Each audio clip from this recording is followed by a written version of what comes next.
Hi, I'm from the UK. You're watching the Stream Home Edition. Today, what has happened to ISIL groups around the world while the world has been tackling a global pandemic? Are they making a resurgence? You can weigh in on the conversation via YouTube in the comments section. We would love to hear from you, and we can put your takes, your questions, your concerns to our very expert panel, and you too can be in the stream.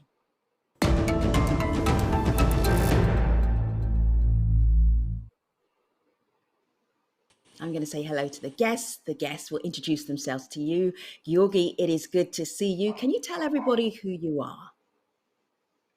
Hi, good evening from Manila, Philippines. My name is Georgi Engelbrecht, and I'm Senior Analyst for the International Crisis Group. I've been working in the Southern Philippines and Mindanao for the last 7 years. Started my assignment with Crisis Group end of last year, and I'm now very happy to be here with you, and thanks for having me. We're happy to have you. Willem, welcome to the stream. What do we need to know about you for the purposes of this conversation? Introduce yourself.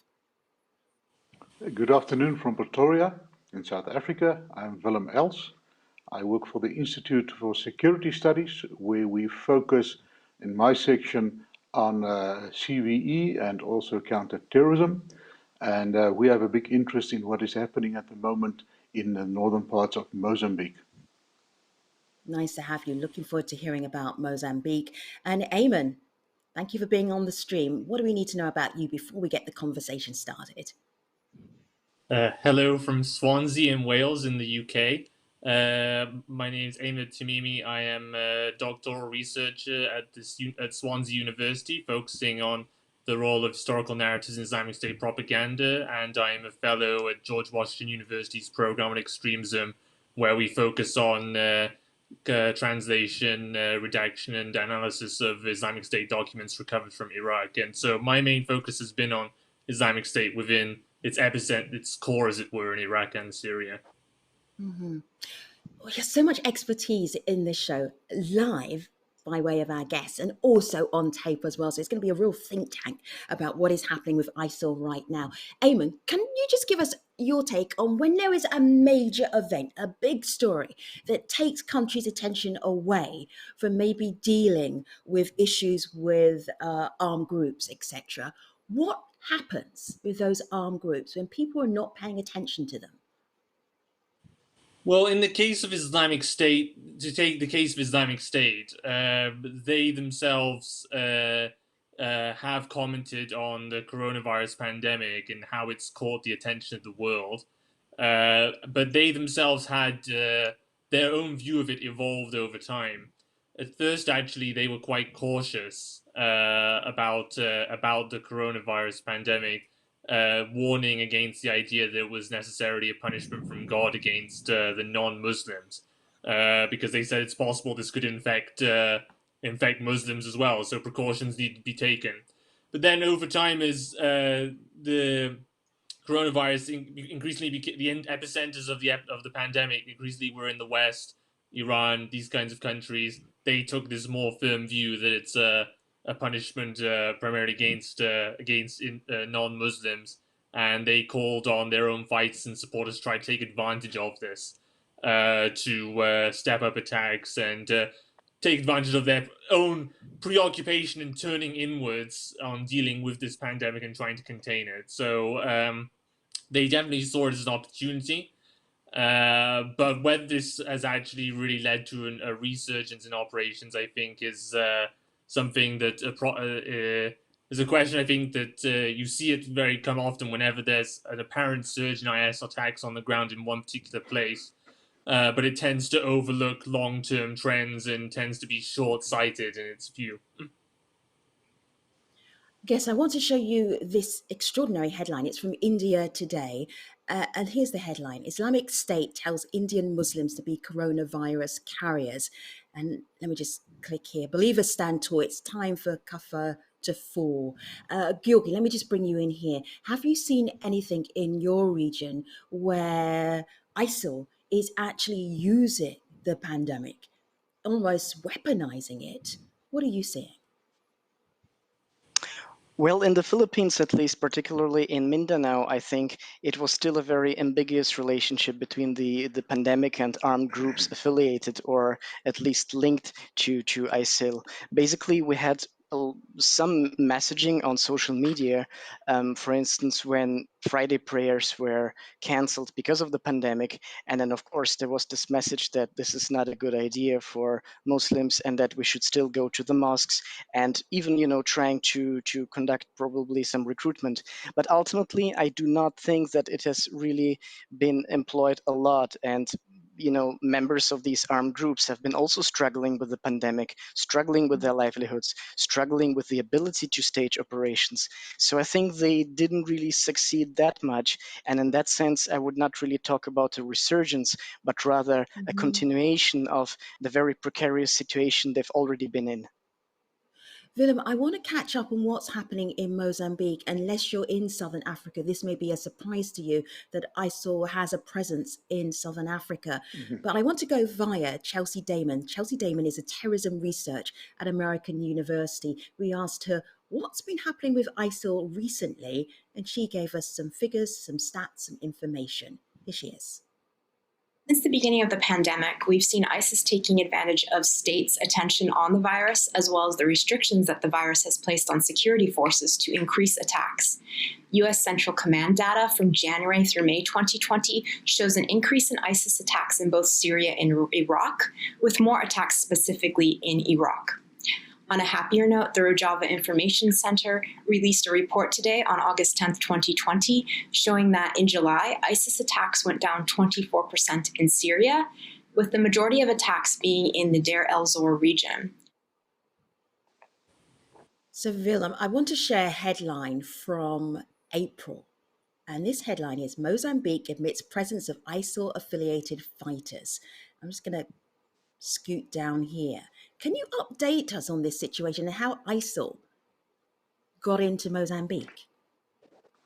Yes, thank you for asking. The situation in Mozambique dates back to 2015, where the insurgency started with attacks in Mozambique prior. That is a major town in the Cabo Delgado province. And what's happening there is they discovered liquid natural gas, vast deposits of it, and that is the epicenter of where they try to set up the systems to extract this gas. And these guys moved in there and they attacked the town for the first time. As we speak at this moment, there is a major assault, and reports this afternoon were that they took the town, ISIL took the town as well as the port. So the challenge with the Mozambican government was that ever since the invasion or the insurgency in 2015, it was only with this report that you just noticed that they actually started to admit that there's a challenge. Initially, they said it was armed thugs and it was robbery, and they played it down as anything but terrorists that have been there. They never mentioned terrorists in official comments on the situation there, and that's a challenge in terms of the responses. So what is happening now at the moment is these groups used the period or the lapse in the period where they really effectively countered them, and they became so strong that they are occupying swaths of land at the moment, and they are dominating big areas. We've got a displacement of about 270,000 people at the moment. We've had about 570 reported attacks since 2015. So you have in the vicinity of 1,500 people that are dead. Willem, but where does the coronavirus play in this situation that you're dealing with, or that Mozambique is dealing with right now, or maybe not dealing with? Okay. Does it have any difference? Does it make any difference to what ISIL would or would not have been doing right now? I think they upped their game. The coronavirus, the pandemic started or initiated at the Total platform in the area in Mozambique prior. And what we saw is you had a restriction on the movement of government, you have a restriction on the movement of forces, you had a restriction on the movement of the local population. And with that, your intelligence was severely hampered. The intelligence officers could not move freely into the area, gathering intelligence in order to preempt any attacks and to forewarn and all the things that goes with intelligence. So we saw a severe challenge in that in the area. As I mentioned, there's an upsurgency. Since the start of the pandemic, there's an escalation of attacks in the area. All right. Gentlemen, let me go to YouTube. I'm going to start with Eamon. I'm going to put this to you. Ralph is on YouTube right now watching this conversation. Does it make sense to lump all the ISIL affiliates into a unified entity? They are very different forces, in my opinion. That's Ralph. Okay. Eamon, go ahead. In my opinion, it does make sense to just speak of the Islamic State in different places. I know sometimes there's this tendency to say, well, it's they're local groups and they have different agendas, but I mean, the fact is, through Islamic State propaganda, which comes out on a daily basis, there's clear communication that goes on between the Islamic State central media, as it were, and these affiliates operating in various parts of the world.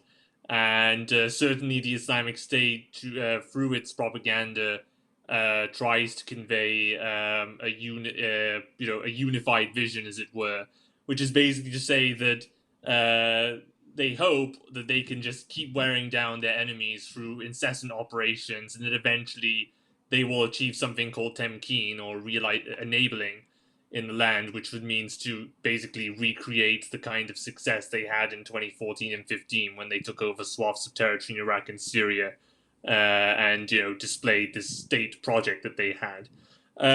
So no, it does. I think you should speak of them. You should speak of it as one, while also recognizing perhaps in different areas the local factors or local variations in factors of what drives, say, people to join the Islamic State operating in various parts. So of course, it's not a one solution fits all, but at the same time, you shouldn't downplay the ideological aspect of these Islamic State insurgencies around the world. I want to talk about ISIL operations. I'm going to do that via Mustafa Ayad. And we wanted to really know, what is ISIL up to as far as the information that he has? And Georgi, I'm going to get you to come right off the back of that. Let's have a look at Mustafa first of all.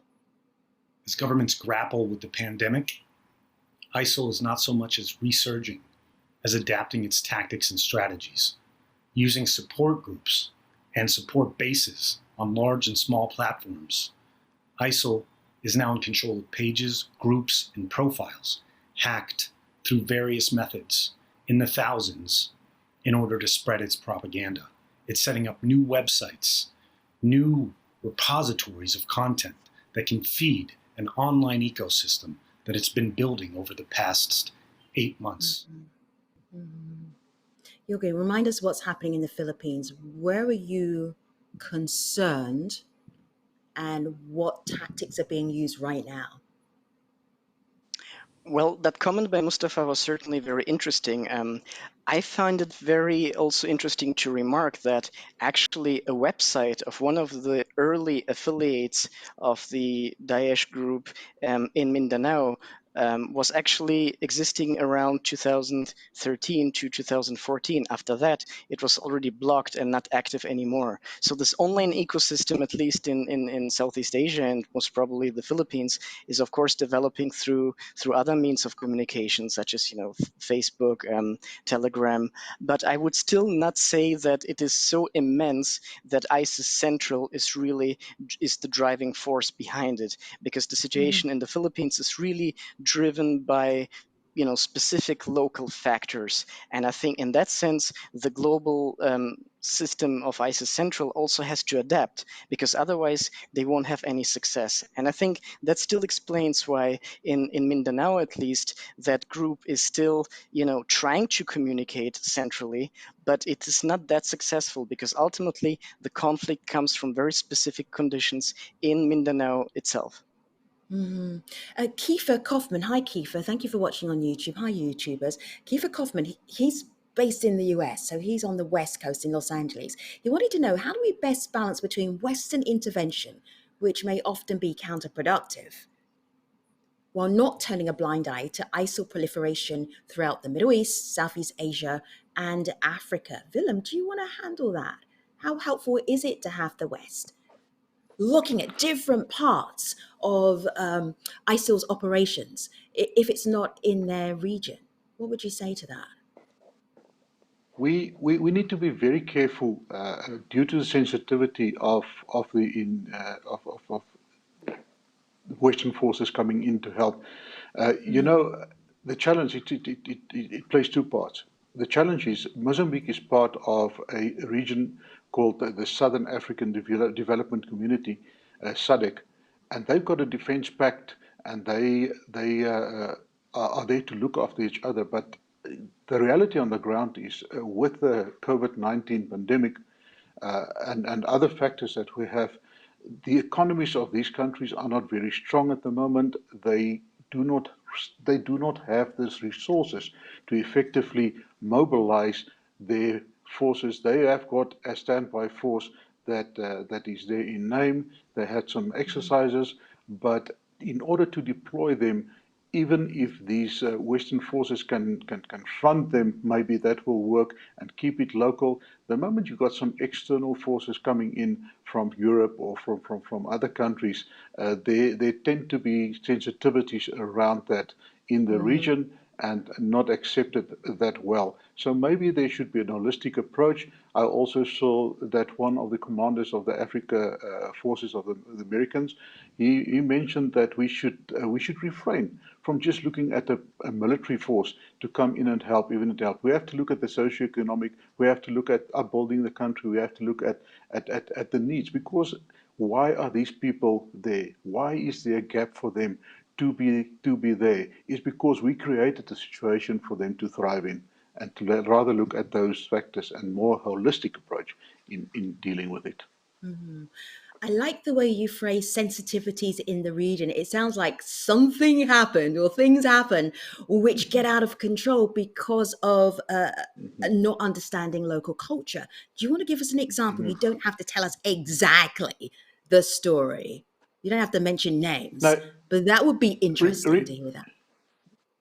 Yeah, I remember Africa come from a culture or come from a history of being colonized. So in many countries, there are still some sentiments against that. We have the challenges that are currently in West Africa, where France is moving in because they have been asked to do so, and they are doing a great job. They are funding a lot, and without them, I don't think they would have been able to counter the offensive as it is at the moment.